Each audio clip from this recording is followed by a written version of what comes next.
Interesting to me that you just bought Wells Fargo stock, not options, but stock. Right, right. And I had calls in there as well, Scott, and then I just decided to add and go with the stock side of things as well. This seems like something that wants to break out. It's been breaking out, and we've watched this run for a while now, and we've seen names like Bank of America and Citi finally start to move, specifically Bank of America, and we've seen some of these other names.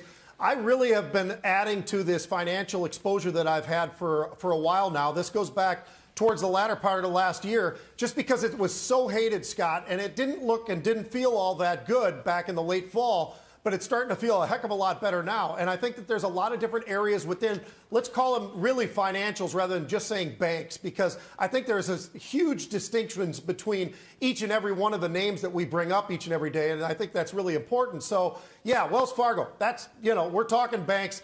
I think that they are positioned now very, very well. I think they've got a lot of this now behind them.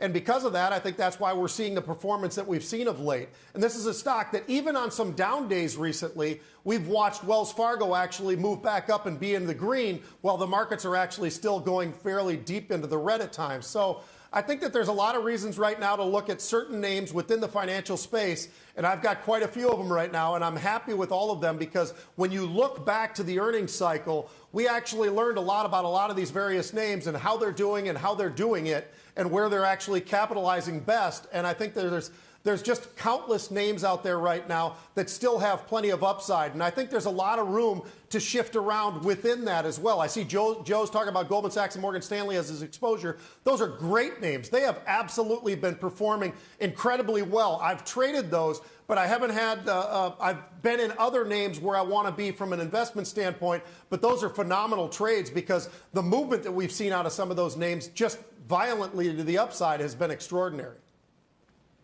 Yeah, we're looking at Wells get a little bit of a lift here as we're having this conversation, too. We'll keep our eye on that.